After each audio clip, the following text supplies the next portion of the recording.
evening, dear Pipe Pals. How you doing? It's been a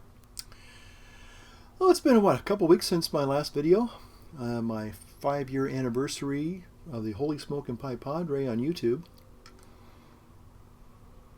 I think I almost broke the internet by posting that rather scintillating video. So, but if you haven't had a chance to watch it, go back. It's the next one before this one. You don't want to miss it. Anyway, so those of you who did take time out of your busy life to watch my 5-year ramblings, I just want to say thank you, thank you, thank you, thank you very much. Well, you saw in the beginning of the video my little collection of church wardens. And this happens to be a church warden that is actually not a church warden. This is a J.M. Boswell pipe. My only J.M. Boswell, don't you know? But it's not a church warden. Now you're probably saying, but it's got the long church warden stem. Well, dear friends, it does. I do not contest that. But the problem is that this really was kind of a hybrid. I had this lovely pipe, J.M. Boswell pipe, and I found this stem, and they just seemed to marry up just perfectly. So I don't think it was actually originally a church warden, but if you've seen some of David's videos, the Silver Fox 1, he is a master at putting together kind of abandoned pipe pieces and creating something totally new and unique. Maybe he has a pipe with a broken stem, but maybe he has a broken pipe that has a nice stem. And lo and behold, that famous Broadway musical team, he brings them together. Of course, he's a little bit more of a master craftsman. He will, if this was just a blind lucky thing, you know, bing, it fits. Look at that, you know. Okay, I got lucky, but he actually sometimes is, because he is a craftsman. He will design maybe a special fitting that will take a stem and vice versa. So the lesson is, boys and girls, if you have broken pipes, don't throw them completely away, because they are salvageable to some extent. So just let that be a lesson. Okay, first off, I wanted to share with you that yes, I'm smoking this J.M. Boswell hybrid church warden, and in it, I'm smoking something I probably haven't smoked in probably about a year, but it sure takes me back. I wanted to smoke some Innendale Flake. I've been talking to old Grandpa Cavendish out there in the YouTube land. Hello, Ed. I wanted to smoke some of this. This is a brand new tin, and I thought I'd opened this one, and I hadn't. And I know that he sent me some, and I thought I had it on my counter, on my shelves. Maybe I'll try and do a little video of that as I'm talking right now. And I looked high and low for the stuff that Ed had originally given to me, because I just got a hankering for it. And I couldn't find anything opened. So I need to go back, and it's probably in one of my boxes. Maybe it's in that box right there. I'm looking at it right now, but I don't have time to open it up right now. But anyway, so long story short, as I was looking through my tobacco collection and the open tins, I decided, in honor, and I'm celebrating the return, not of Sherlock Holmes, but I'm celebrating the reemergence of the one and the only theobacchonist. Originally, the Eric Austin Lee. And he has been on a kind of a hiatus, and he's probably going to be making a video, if he hasn't already, for the pipe community pretty soon. Not putting any pressure on you, Eric. But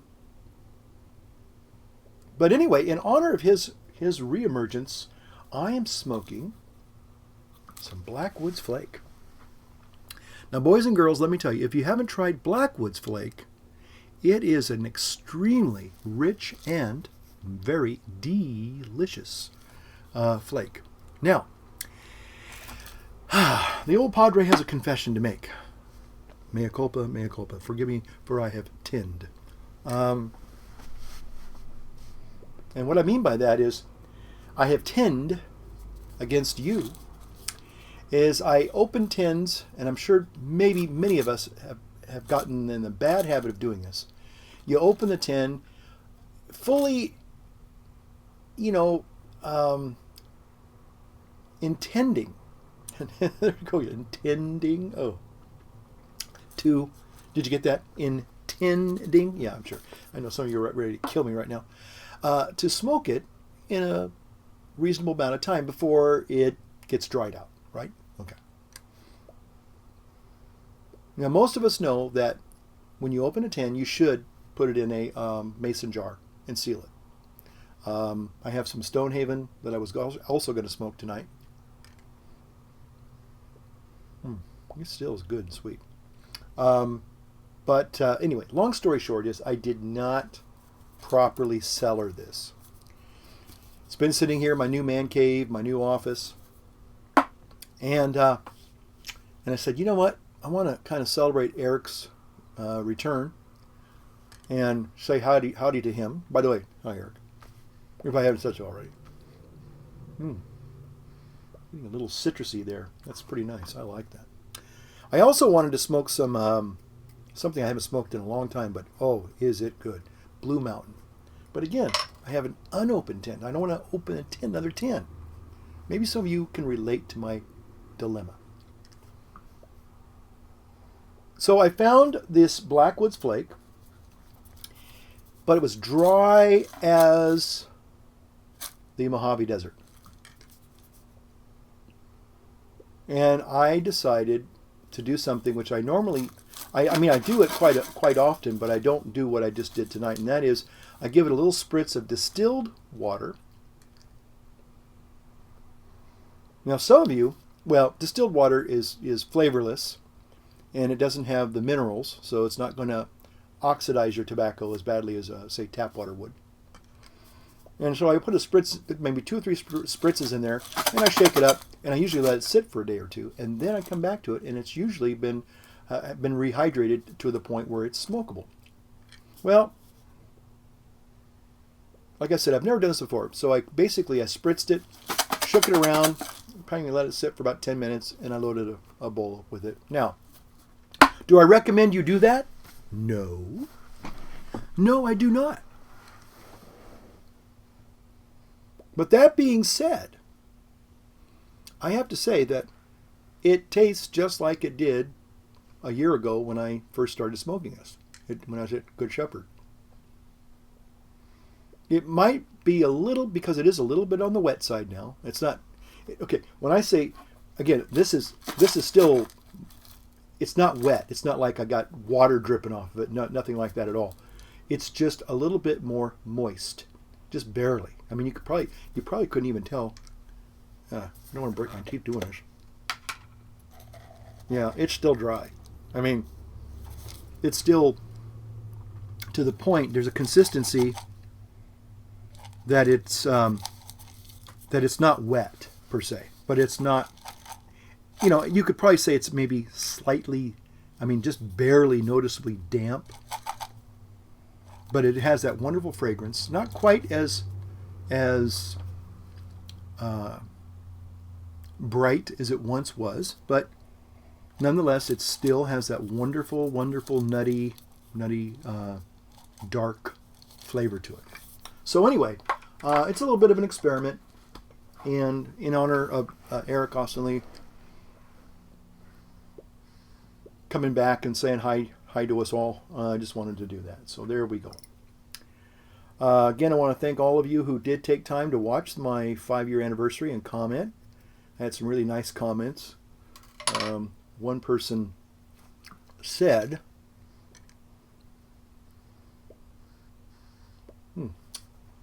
tasty, that they thought that the channel was hosted by 2 different guys. And I said, because he says, yeah, the guy that I kind of liked was the guy with the beard and the big round face, and he seemed to be a lot more jovial and lighthearted. Something of those words. I mean, those are not the exact words, but he said, when I found out it was the same guy, he goes, I kind of was a little bit disappointed because, I didn't know. He goes, how do you say it? He said that he thought it was 2 different people. And so he thought what happened was that the original Holy Smoking Pipe Padre died or maybe went away or whatever, and this new guy kind of took his name or kind of, was doing stand-in for him, I guess. Which is a tremendous compliment because he says, yeah, you really lost a lot of weight. So, yeah, and I'm still doing that. In next video, I'm going to really specifically talk about that in context with pipe smoking, okay? Health and pipe smoking. Because I don't know, I mean, I know I've touched on it in different videos. Other people, Northwest Pipe Smoker, I think Tom, he had a really good video out years ago about pipe smoking and addiction and that kind of stuff. And there's been other people that have talked about the issue of, pipe smoking and possibly becoming an addictive habit. And again, as somebody who really, believe it or not, is into health and fitness, this probably seems like an absolute contradiction. Here I am talking about, trying to lose weight and really get in shape and stay in shape, and yet I smoke a pipe. I'm sure a lot of people would, and actually have a few people who've actually called me to task and kind of said that just doesn't hold, And that's okay. But it's just like, I know a lot of people in CrossFit movement, a lot of people in gym, in the gym, bodybuilders, they like to drink, okay? They like and they love their steroids, okay? So I don't know if there's a real contradiction in that because, and some people love to binge on sugar and treats like I used to. If you can do it truly in moderation, I say God bless you. Again, this is the first pipe I've had in 2 weeks. And it's been that way all of my life. I don't wake up, needing a nicotine fix. Caffeine, that's a different story. We could talk about that later. But anyway, I would like to kind of really focus a little bit more in depth on the, looking at a bug on the floor over there, on pipe smoking and health. So we'll talk about that. Okay, well, this video, I'm going to say some things. I'm going to say some things that I'm not intentionally trying to provoke people to anger. That's not what I'm about. But I'm going to talk about an unpopular subject, but I want to talk about, hopefully, and explain where I think the problem is. And so in the background, you probably see the apostolic letter or apostolic exhortation by Pope Francis on love, Amoris Laetitia, the joy of love.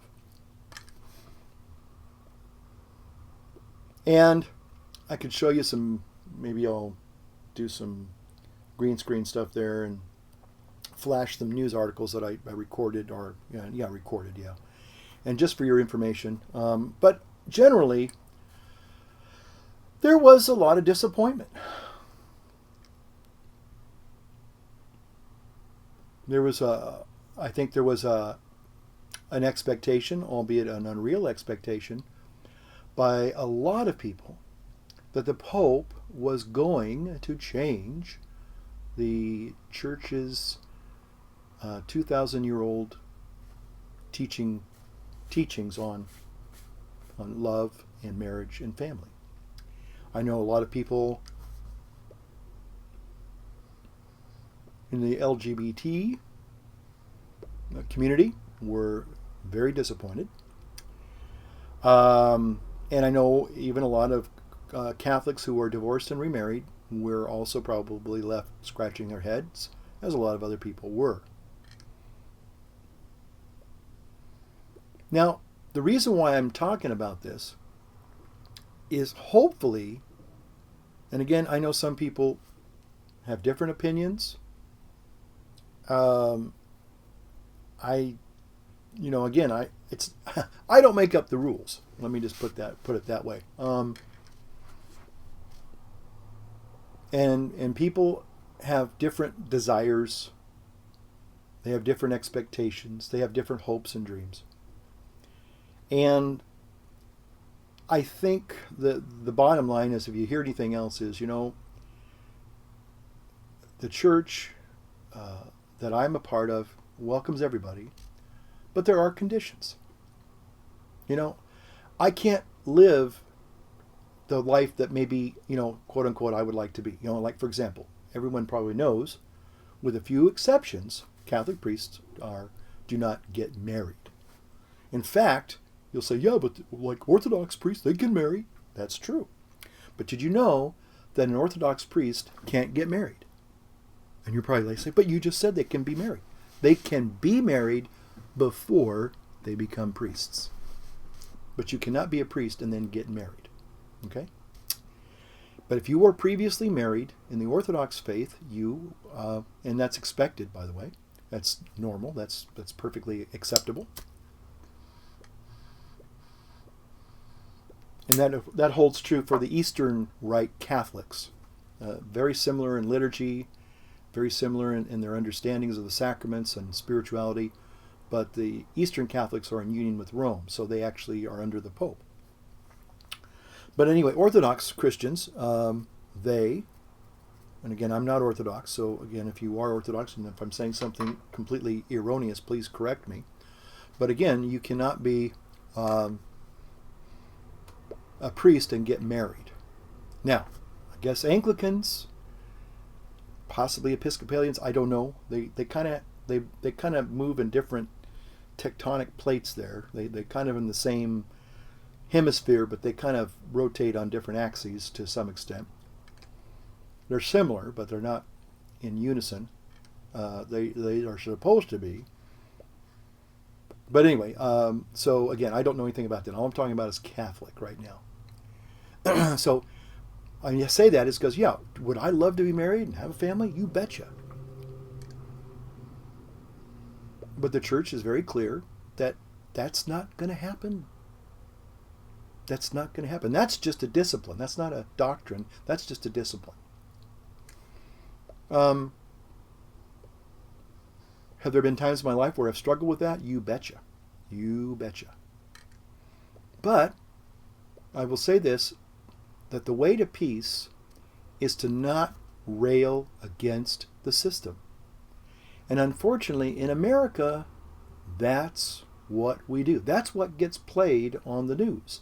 That's what gets movement started, is a perceived injustice, and people are going to, And right now we're looking at the transgendered bathroom issue. I'm not going to step into that one, that's for sure. We're going to stay out of that stall for now, okay? I'm not stalling, but hey, we're going to avoid the stall altogether. Okay, I know, that was bad. That was really bad. That was a pretty crappy joke, I know. Okay. Anyway, let's just flush it and move on. Okay. But seriously, why did this happen? What's going on? And I just thought it's important to remember, for those who don't really know how the Catholic Church what the foundation is, what the authority truly is, because a lot of people have a misunderstanding of what the authority is in the church. Because they look upon the church as like a democracy, where the Pope is like the president, the cardinals are like the Senate, the bishops are kind of like the House of Representatives, and then the people of God in the pews are like the constituents. And I would just say to you, my friends, that if you have that mindset, you're wrong. And I'm not saying you're wrong because I'm right. I'm just saying that it's like if you wanted to believe that 2 + 2 = 5, you're free to believe that, but you're wrong. And here's why I wanted to stress this and talk about it just a little bit, because I think, in my humble opinion, smoking my hybrid J.M. Boswell with some black woods in there, rehydrated. It's not bad.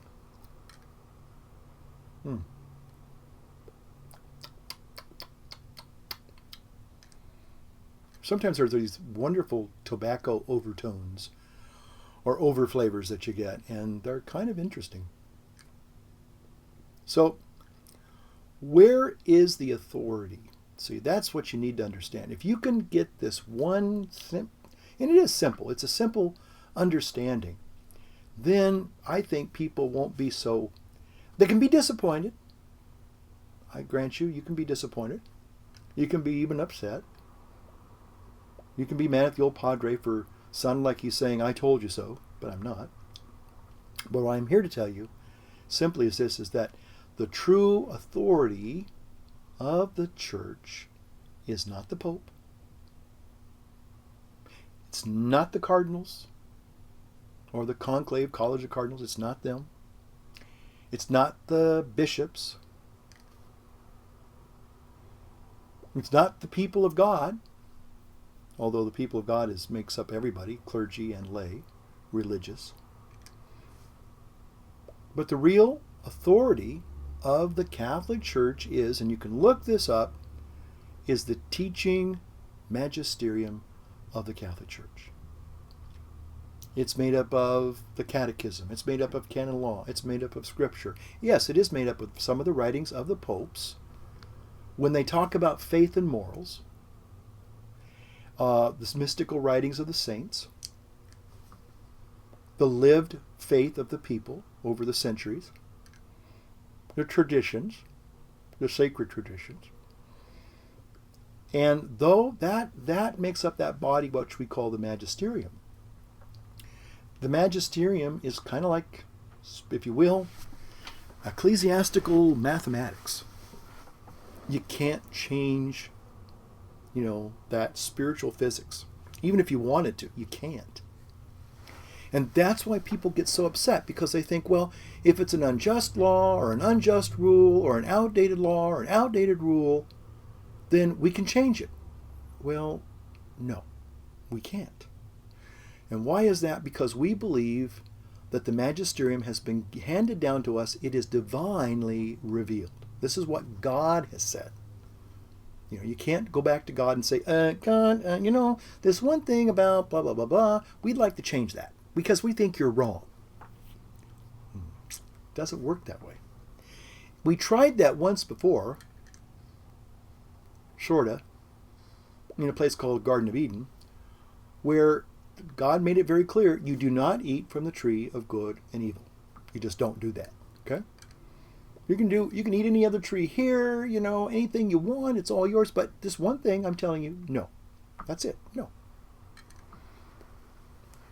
And what happens? We are tempted by pride, by hubris, to think we really know better than God. Or God didn't really mean what he said. And this is where it gets a lot of people into trouble, whether it's people who want to see women priests, people who want to see same-sex marriage, people who want to see birth control be abolished, people who want to see the church lighten up on their stance against abortion. They want to see the church, say, no, that says no to all these things. And unfortunately, they get frustrated because they think either the Pope can change the doctrines, the bishops can change the doctrines, or the lay people, by popular opinion, can change the doctrines. And we can't change that. Let me submit to you this. If the Holy Father had the authority to say, allow the divorced and remarriage to go to Holy Communion and say, yep, it's okay, you guys do whatever you want. And he didn't do that. Some people might want to argue that he kind of did. No, he didn't. What he said was that the people who are in those irregular situations should approach their parish priest, and together they can talk about what the possible solutions might be. But he would never say, because he can't, that, if you're divorced or remarried, it's okay. Okay? He didn't say that. Sort of like that April 15th tax day. Ever since I've been alive and, cognizant of tax day, it's always been April 15th. Well, this past year, what happened? Something unusual, something, guys, maybe even unprecedented. It became April 18th for some strange reason. And the IRS, in their magnanimity, gave us a few extra days. Wow, thank you. So if I told you, you don't have to pay your taxes on April 15th, I would be right. And if I even said, hey, the IRS even said so. But if you interpreted that as, I don't have to pay my taxes this year, you'd be wrong. And that's what I think it's very important about Amoris Laetitia. You need to really understand what it's saying and not what it's not saying. And so, and that being said, if the Holy Father had had the authority to change that, to sanction same-sex marriage, to, give the churches, give the people a reprieve on, say, artificial contraception, if he had truly had the authority, he could have and he would have done that. And you say, but it's not right. It's against what people believe nowadays. Well, I would just submit that the problem right now, and we keep coming back to square one on some of these thornier issues. And I want to say this, and I hope you don't write me off. Hope you don't get so angry you'll never watch me again. But what has happened is that we have thrown Christian morality out the window, for the most part, in secular society. We see it as a throwback to a bygone era. It has no relevancy. And so it doesn't matter what the moral teachings of the church, are. We don't have to worry about that anymore. And I would say that the people who are advocating for these newer definitions of marriage and family life, they probably did themselves a disservice, at least when I'm going to look at, I'm focusing on Proposition 8 here in California, when they did not allow the moral argument to be heard. Judge Von Walker completely dismissed it. Nope, we're not going to talk about this from a moral standpoint. I would submit that had the people that really wanted this to be more than just a legal thing had really gotten honest and, if you will, forthright and said, no, we will argue this from a moral standpoint as well as a legal one. Not saying things would have changed in the church, but I'm saying that there would have been a stronger case all the way around rather than just forcing it to be a legal decision, which was what happened. So in some ways, a lot of people who are in these irregular unions have kind of been, no pun intended, it's been a pipe dream that somehow wonderful Papa Francesco is going to change everything and everything's going to be just hunky-dory. And people were buying into some magical thinking. And unfortunately, as a result, they were sadly disappointed.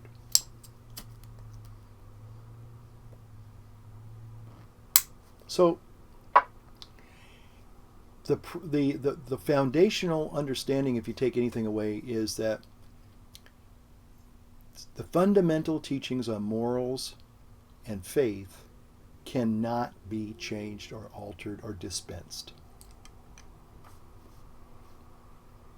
So we have some options, though. We still have options. And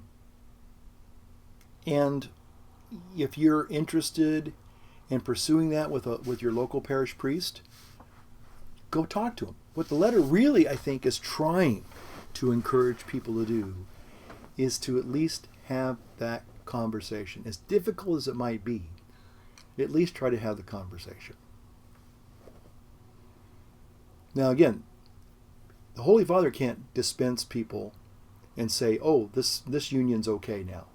A lot of people think, well, no, the parish priest can basically give his okay, and it's okay then. No, that's not what it says. It talks about the priest and even the bishops accompanying people in their journey towards grace. That's what it's about. And sometimes, maybe, we're all sinners, but we also have to have a humility, unlike what happened in the Garden of Eden, to think that we know better than God, we know better than the church, that the church is wrong, God is wrong, and try to the best of our ability to say, okay, what must I do to, it's just like, a lot of people come to Jesus, what must I do to inherit eternal life? That's the question.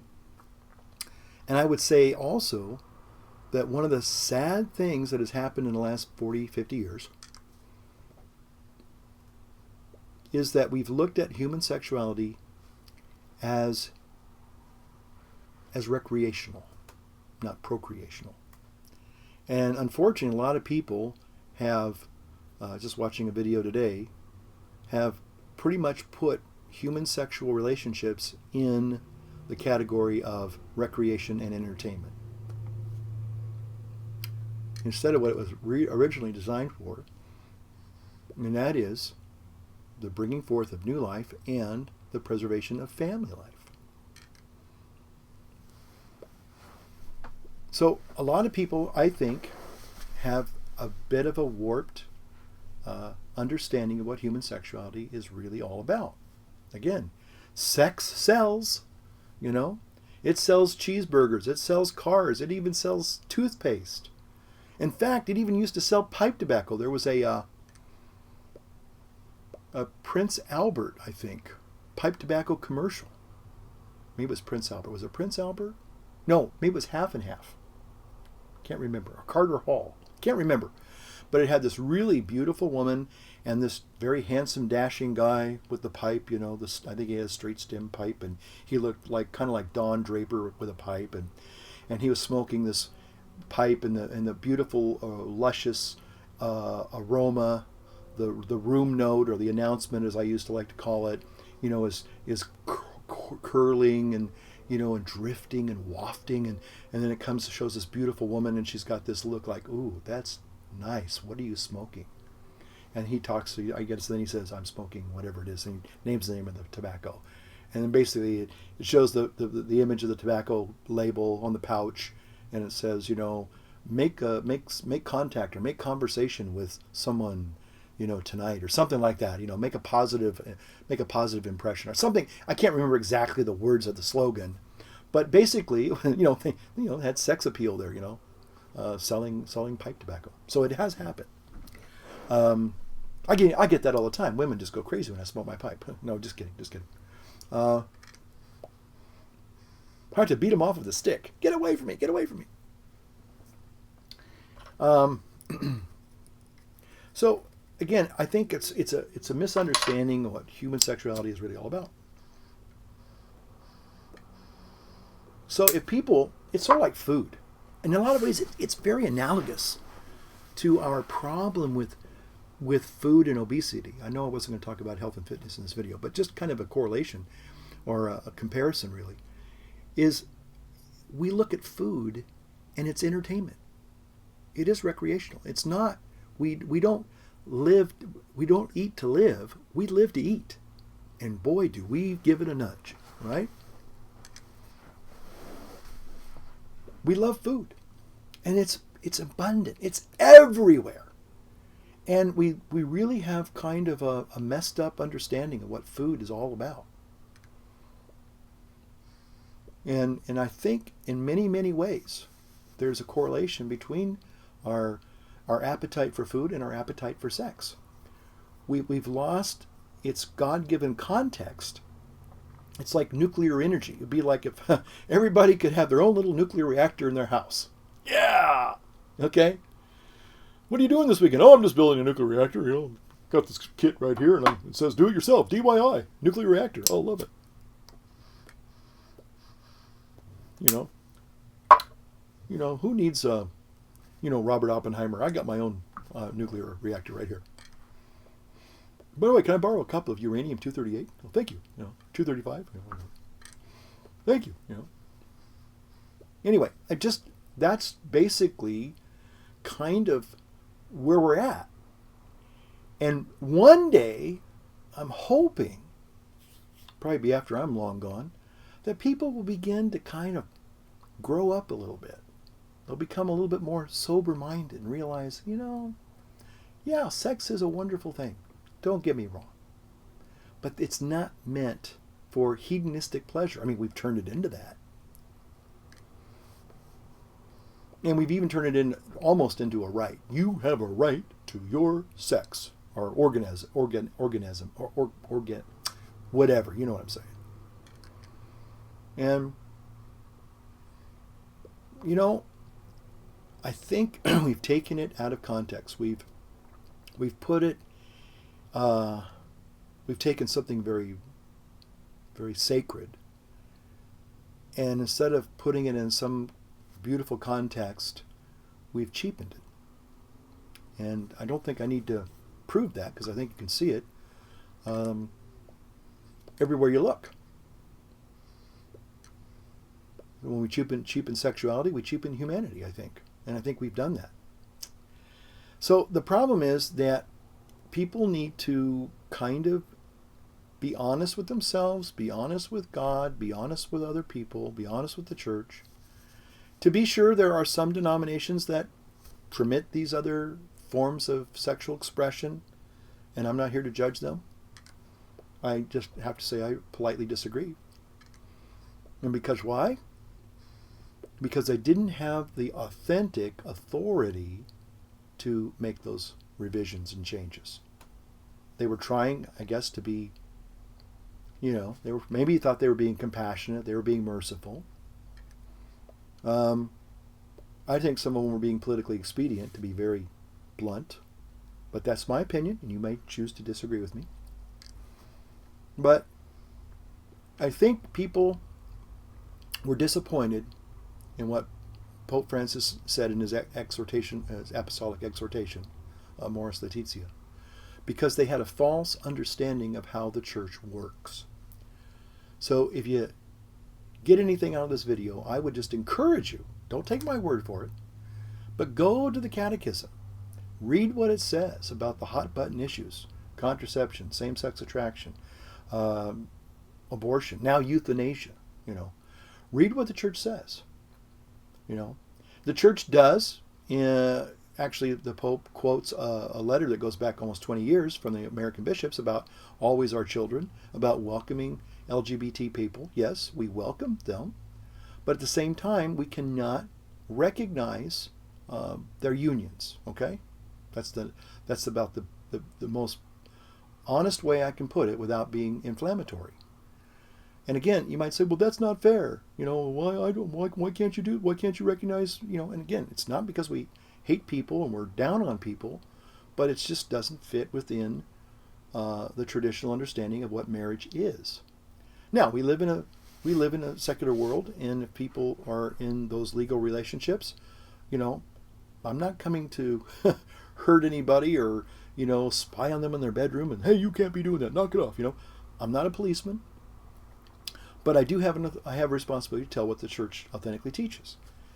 And the reason why we need to hear that is because we're all called to what? We're all called to repentance. And sometimes repentance isn't basically turning away from something that's bad, per se. Repentance is turning away sometimes from the good for the better. It's making that sacrifice based on love. That's what marriage is really all about. Marriage is a commitment to self-sacrifice, really, as well as procreation. So, a lot of people get angry, but I would say you need to take a little bit of the ownership. If you're upset with what I've just said, you're angry at the Catholic Church, you're disappointed with Pope Francis, you're disappointed because, and I don't say this to be mean, but because of ignorance. And I'm not saying I have all the answers. I'm not saying that at all. I'm just saying that if you knew where the real authority lay, where it abides, where it resides, then you would go, oh, yeah, no, the church can't really change that. And most people, I think most people who are honest and understand Catholicism 101, they would go, yeah, I see where you're going, but I don't know if I agree with it. I wish they would change. And that's your opinion. You're entitled to that. But to hold out and expect something that's unrealistic to happen, you set yourself up. It would be just like me saying, well, maybe the Pope, I actually have heard rumors that the Pope's going to think about letting priests get married, or having married clergy, I should say. We actually have married clergy. We have married deacons, and we do have a few instances where we have married priests, although they were married before they became Roman Catholics. They converted from, say, Lutheranism, Episcopalianism. Well, I got cut off there, pipe pals, and I apologize. But it's probably for the best, because I pretty much have come to the conclusion of this video. So thank you for putting up with my occidental ramblings. I hope that you're all well, happy, and healthy. And that you're enjoying a pipe. Just saw a flash over there on my computer. I'm wondering what was not catching fire. Anyway, so thanks for watching, and we'll see you next video. All right, take care now. Bye-bye. Oh, and light up your world. Light up your pipe with some dark woods. Yeah, Blackwoods flake. There you go. Bye for now.